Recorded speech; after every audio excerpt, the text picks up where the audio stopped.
Do I look too red or too dark? Or both? I've got like 3 lights here. Thank you, end of daylight savings. Anyway, hi, how are you today? I hope you've been well. My name is Eleanna and I play with makeup, sometimes. I have a birthday coming up, it's mine. And for some reason on my birthday, I feel like I have to put in a little more effort than if it was on somebody else's birthday, you know? I haven't primed today, so I'm going in with my Laura Mercier primer. Pure Canvas Blurring Primer. This primer is silicone free. I do find that I'm using a lot of it. Like it'll be 1 drop for here, 1 drop for here, 1 drop, 1 drop, 1 drop. But it does dry pretty quickly and it is matte. And it stays matte for so long, refines the pores, all that good stuff. It works a lot better than the NARS one that I tried. But I think they ended up discontinuing that product anyway, so this is it now. Why does it look brighter now? What happened? Going with my Estee Lauder Double Wear Stay in Place makeup, which is, look, I've been wearing this one for a while now. It's all written below. It works well. I keep seeing ads for this makeup being like, cover up without having to compromise. I saw an ad, well, it was the same ad. I saw it twice the other day. And in the ad, it shows like women, I can't remember if it showed men, but it showed women with some bumps and stuff in their complexion, and the makeup gave them a decent coverage without having to completely cake it on, which it's true, like this isn't a cakey makeup, but I do find that it hides what I want it to hide. It's just that I don't, stuff like this, I don't really care. And I thought that was a really cool ad to kind of see. Like we're getting all progressive out here, don't cover up, you know, any imperfections. I hate that word, it's not a real word. You know what I mean. But yeah, it was a really interesting ad. Like, you don't have to compromise what you look like, even if you want to wear a little bit of makeup. Like, it's nice. But I have found that this one is more full coverage than a lot of other matte foundations that I've used. But it's not so much that it feels drying, which is really cool. I have to keep checking that my mic is recording, because last week's video, I did some high-level sound engineering shit because my mic wasn't recording. And this camera only records, like, it records sound pretty shitty. And then you can only hear it through one headphone. So I did a whole lot of audio control. But yeah, when it comes to coverage, this one, it depends on what you like. It's medium to buildable. I only add 1 layer and then just a little bit on top of whatever I want to hide. But I go in with concealer anyway, which does everyone go in with concealer? Sometimes I don't even wear foundation and I just wear concealer. If you're new here, I tend to ramble. If you're not new here, you know that I cut it all out. For concealer, I use the NARS Soft Matte Complete Concealer Putty. It doesn't come in a liquid version because it's matte, but this pretty much covers everything the foundation doesn't. And I use a beauty blender with this. I have used it with a brush, and it is more of a full coverage with the brush, but I like the effect of a beauty blender, and therefore I use a beauty blender. But it does spread pretty evenly and pretty nicely with the brush as well. And yeah, I don't apply this directly under my eyes if you haven't watched any of my other videos. I apply it more on the redness part just under the eye and on the cheekbone part, and I blend it up. This I find prevents a lot of creasing. And I mean, it's not too heavy on the under eye. And even any kind of concealing I do on my nose, I do spread it out to the sides so it gives it more of an even blend. I've started to take concealer back under my cheekbone line to define the cheekbone when I do paint it. And just for now, because there are rednesses, yeah.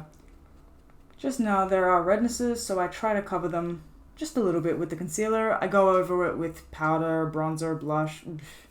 So I'm just going to set everything with my Laura Mercier Translucent Loose Setting Powder in Ultra Blur. They have 2 of these. I obviously picked the blurrest one. The other one's just normal. But I'm going to do that really quickly, and then we're going to do bronzer. Okay, cool. So for bronzer, I go in with the NARS Laguna in Matte, which I'm starting to think is a bit too orange. The other Laguna bronzer, the one that isn't matte, I always thought was more grey based, so it was more neutral and therefore suited me. And I think it's supposed to be the same color as the matte one, but for some reason I feel like this is very orange. It doesn't look as orange in person as it does in camera, but...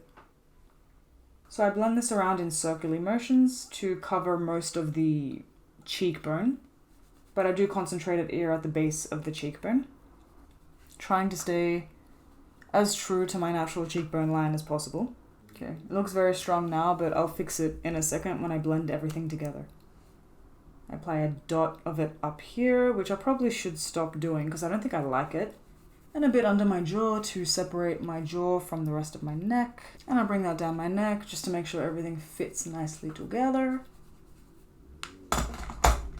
And because I can't stand to look at how harsh it is, I take my big fluffy brush by Real Techniques and I buff the crap out of this.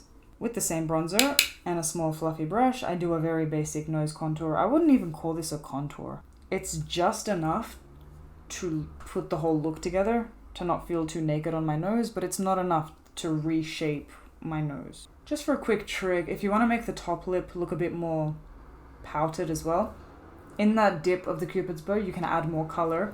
I don't do this because I feel like, especially with this color, because it's a bit warm, it feels like I have a mustache. And I don't. For blush, I go in with the NARS Dolce Vita. And I am going to look really red, but I do try and blend that in with the contour as much as I can, knowing very well that it disappears pretty quickly. Blend that out a little more, blend everything together and less harsh.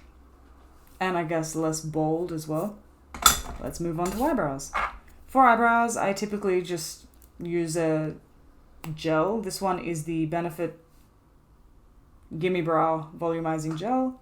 I just go through my brows like this. It's not really that big a deal. And I don't have that much of an eccentric brow routine, unfortunately. Well, unfortunately, because I can't show how I would do brows. Fortunately for me, because it's actually very quick. For me, my sister spends the longest time on her brows to get them, you know. I'm looking at the Too Faced Born This Way, the Natural Nudes palette, because... Again, realistically, when I go out, these are the colors I use. Alright, I'm going to take a fluffy brush by Real Techniques. And the color Cocoa. This one here. Lightly tap into it and dust off any excess. I want to take the brow bone. Can you see that? I don't really like zooming in with this camera because I feel like it blurs and unblurs and it's really annoying to watch. I'll try cut out the parts that blur, but you know. Alright, so I decided to cover the whole brow bone part. I have a lot of skin here, so it looks like it's most of the eye because it is in this cocoa color. How do you pronounce it? Cacao? It's not spelled like cacao. How the hell do you pronounce this word? Cocoa? So I've gone back and forth between swipey motions and circular motions just to fill in as much of that upper portion as I can. I think I might do a smoky eye. It's been a while since I've done a smoky eye. So I'm going to go in with a flat brush and the color Truffle and just swipe it on the lid close to the lash line just to start, and I'm going to blend it upward using that same fluffy brush from before, just in circular motions and back and forth motions, making sure that that gets as evenly distributed as I can. And once that's done, as much as it can be, I'm going to go in with a second layer of the exact same thing. And this time I'm going to place it a little bit higher onto the lid and do the exact same thing. Focusing the blend straight onto the lid and into that dip before the brow bone. We'll blend it up later. If you've got a hooded eye, we'll blend it up later. I guess with whatever excess, just blend the two together. Cocoa, that color that we used before that I can't seem to pronounce, that's going to be there to soften the blend. It's not there to have its own 15 seconds of fame. It's there so we don't look like raccoons. It's so upsetting how in the monitor it looks like I can't blend, but in the mirror it's pretty immaculate. You're just gonna have to trust me. Unfortunately, with hooded eyes and semi-hooded eyes, it's never gonna look like a good blend, but I promise you that it is. Alright, golden light. I'm going into golden light with my finger from the center of the eye out. Just a touch. Yeah. Just a touch. Let's do the same with our left hand and fail. Okay. No, I didn't fail so bad. I actually liked that better, so...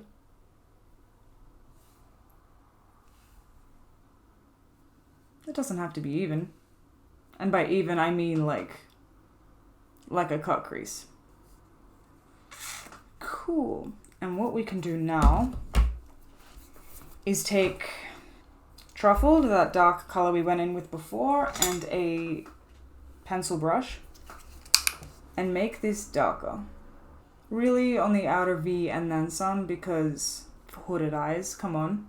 Bringing that out where I want it to come out, and then dabbing it on the rest of the part that I'm going to blend out. Because if I swipe it with this brush and that color, it's going to look very harsh. So I guess also be aware of the kind of texture that your colors have. If they blend easily, then no problem. But if they're harsh, like this guy, I'm going to clean up quickly with my concealer brush, just under here, to make this line a bit cleaner, I guess. Doy, since I'm cleaning it up. So I'm using the KVD tattoo liner and tripper again. I bought a new one. It's the most exciting thing.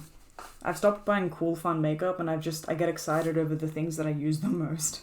By now I feel like I've explained my eyeliner well enough. It's just that I can't really show it because I'm sitting at weird angles, my camera setup is weird, I'm leaning on my knee, and you know, I've made some very thick eyeliner choices today. But let's roll with it. Okay. So with my trusty pencil brush, you know what? I'm just going to use Truffle, which is that same color that I've been using, that dark color, and go underneath. Well, that was eccentric. Let's buff that one out real quick. And I think with the same... it's not dark enough. I've already gone overboard. Let me just grab my other palette. I'm going to use Bonnie from the Gemini palette, just to make it a little darker, because I always fall into this trap, man. I always say, yeah, just a little bit dark, and it ends up being add more black, make it darker. This ain't good enough. Just on that outer portion, and with my pencil brush, the same one, because it's still got that brown on it. Keep it focused on the outer part of the eye. Ah! I just stabbed myself in the eye. Anyway, what I was saying was, where you apply the black just on the outer half of the eye, that's where you just buff it out. Don't buff it out under the whole thing. I mean, unless you want to, shit, do whatever you want. But I ain't doing that, not today. And on the inner V, I may as well. I'll take that same brush, because I don't want to go in with my finger, that same pencil brush. Tap into golden light, and by tap in, I mean absolutely swirl that brush in until it's covered in gold shit. I tried to do it in one strong swipe. It didn't work. I'm not too worried about keeping this close to the eye like I was the browns of the eye look, because the top part is pretty like dramatic, so you already did it. Keep doing it. Dramatic. Doesn't matter how far down it comes.